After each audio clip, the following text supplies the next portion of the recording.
Before I begin this video, I want to preface this by saying I know this is a Sea of Thieves channel, but before the game came out, there was one game that I considered the main game that I played, and that was Overwatch. A game that is getting a sequel in a few days, but unfortunately, in order for that sequel to exist, Overwatch as we know it will be shut down for good. I guess you can say this is the last goodbye to Overwatch 1.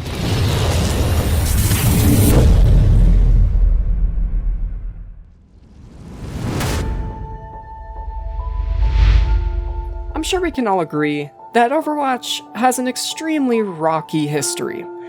But when the game first came out, it was a worldwide event.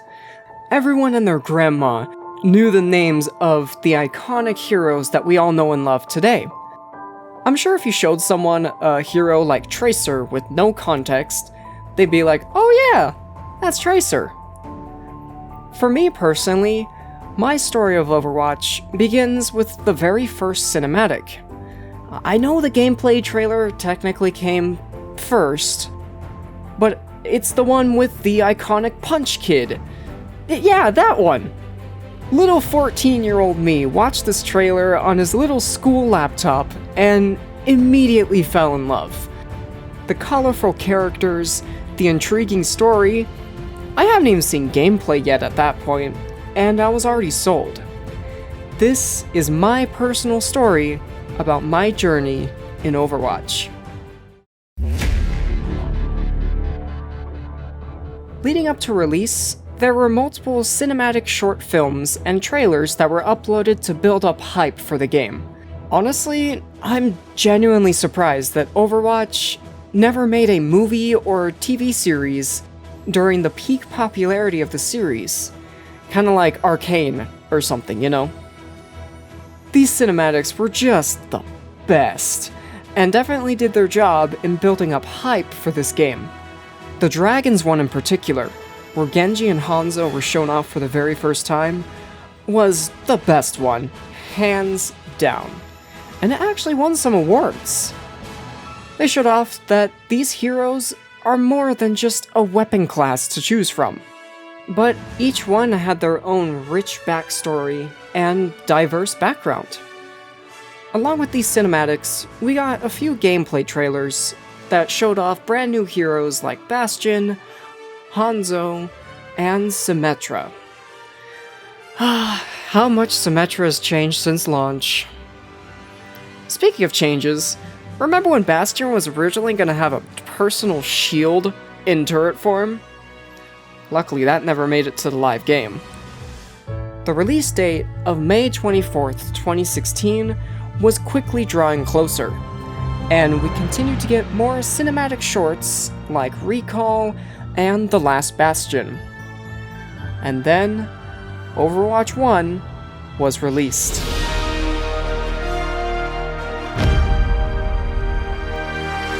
When Overwatch came out, I was only 14, so I didn't have any form of money to get the game, besides random gift cards from birthdays and Christmas. I ended up getting the game at the end of the school year at the beginning of June. So I technically wasn't there for the rope drop of the game, so to speak. Once I put the disc in and booted up the game on Xbox for the very first time, I played the heck out of it.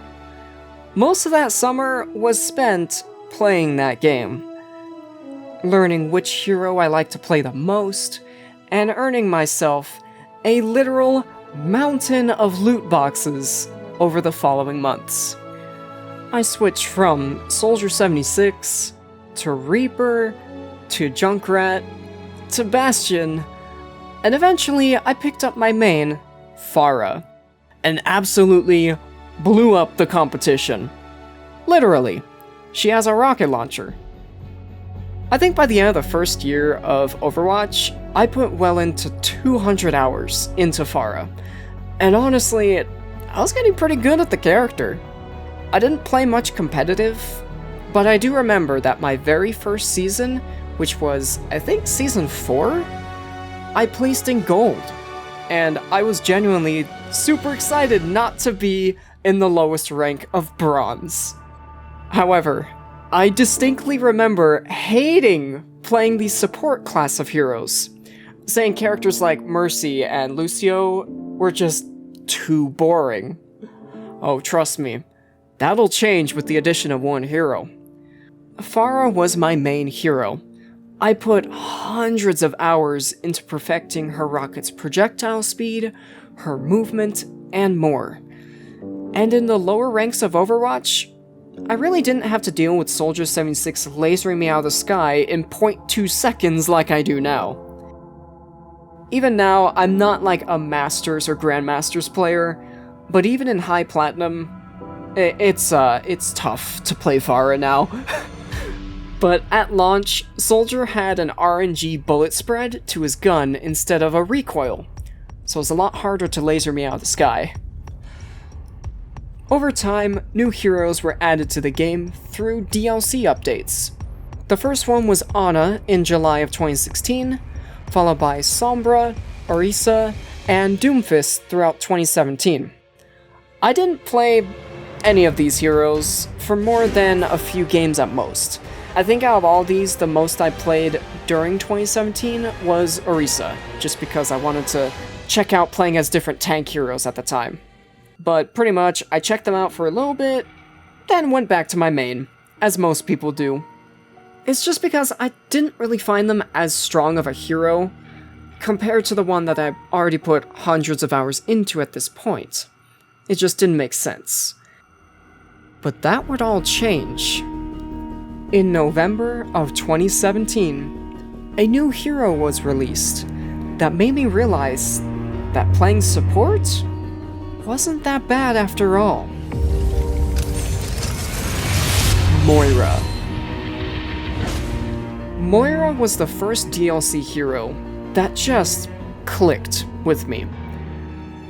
Playing as her for the first time made me realize that playing a support hero was actually really fun. Her main ability is a short-range burst of healing that could be spread across all your allies.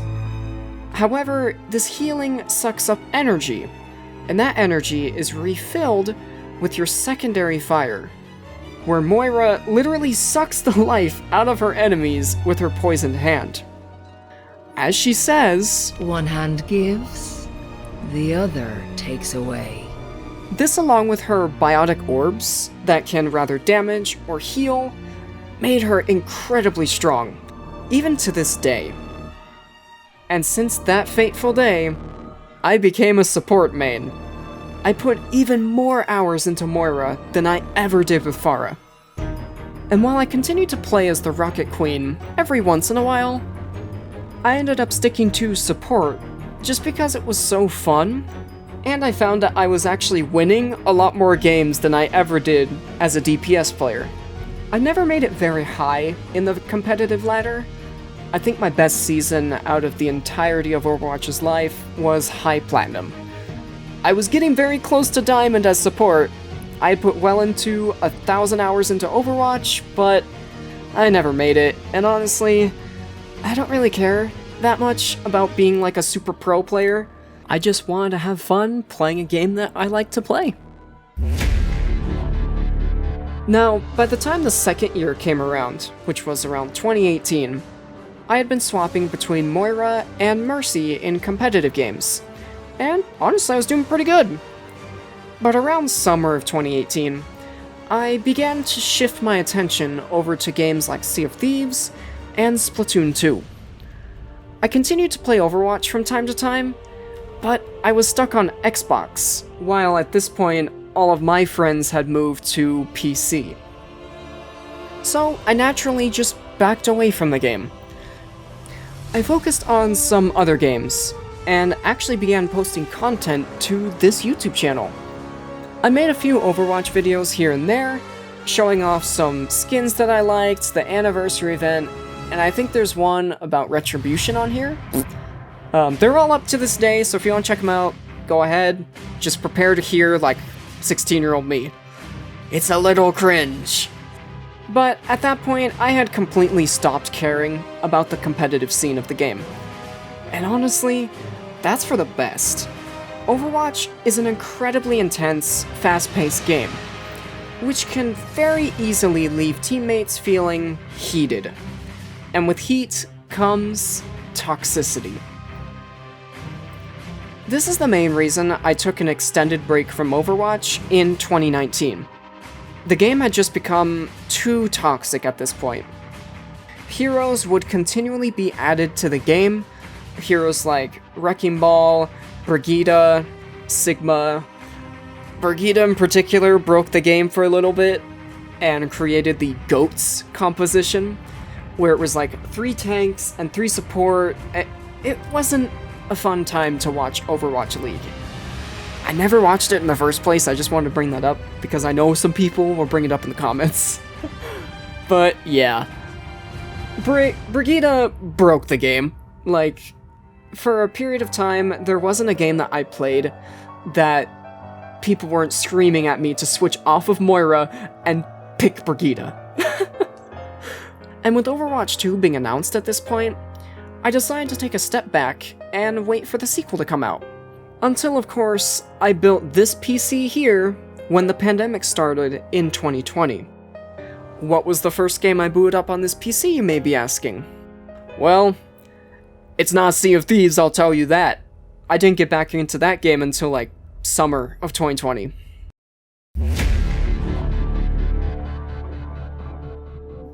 I got back into Overwatch in March of 2020, when the world turned upside down and we were all stuck inside of our houses with nothing to do. I bought the game on PC and hopped in with some old friends to play. And honestly, jumping back in with them felt like 2016 Overwatch all over again. That feeling of wonder and excitement I felt as a little 14-year-old, working together as a team and rain that sweet justice from above. Justice reigns from above! Once I got into PC Overwatch, I began taking competitive seriously again. I played my main heroes, even though Pharah was considerably weaker, since her counters had gotten much stronger, and Ashe had been released, which was probably the best hit scan hero we've had added to the game. Despite all this, I had a pretty good time. I climbed into Platinum rank again for a few seasons, as the final hero was added into Overwatch 1, Echo. I loved playing as Echo. Maybe it was those hundreds of hours I put into Pharah that made me feel like Echo was so powerful. Or just because she was kinda broken with her ultimate, but that's beside the point. This was the first DLC hero besides Moira that just clicked for me. For like 3 months. See, the problem with Echo was her main projectiles are just weird. It's a triple shot that fires faster than a Pharah rocket and only deals damage from direct hits, so you have to be like dead accurate to your target. Along with this, she can fly, she has sticky bombs, she has a beam that could do more damage to targets at half health. She could become every single hero in the game through her ultimate ability.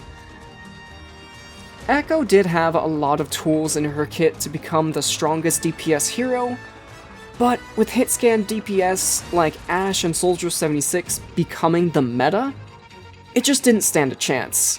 And at this point, I was streaming Sea of Thieves and making content consistently on this channel, and once again, Overwatch took a backseat.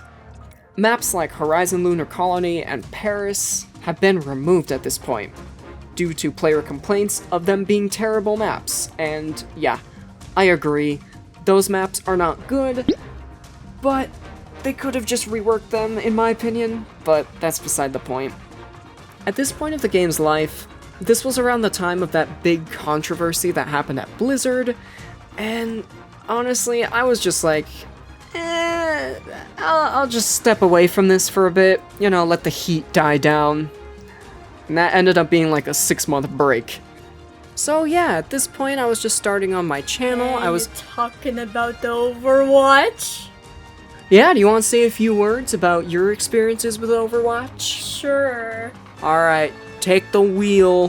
Hey, okay, so my experiences with Overwatch.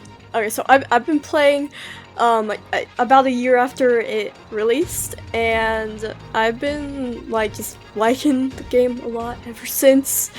I've been pretty on and off about it, but every time I go on, it's just made me realize how fun Overwatch was. My favorite hero, and the only hero I've really played a lot, was D.Va. You know, I just first started playing her, I'm just like, yes, I must. And also my favorite event, I'd say probably the Halloween event, because like it has such cool skins, including my favorite skin, the D.Va one with like the fox and everything. That one's cute. And yeah, Overwatch is great. I am excited for Overwatch 2. I didn't pay her to say that! Totally.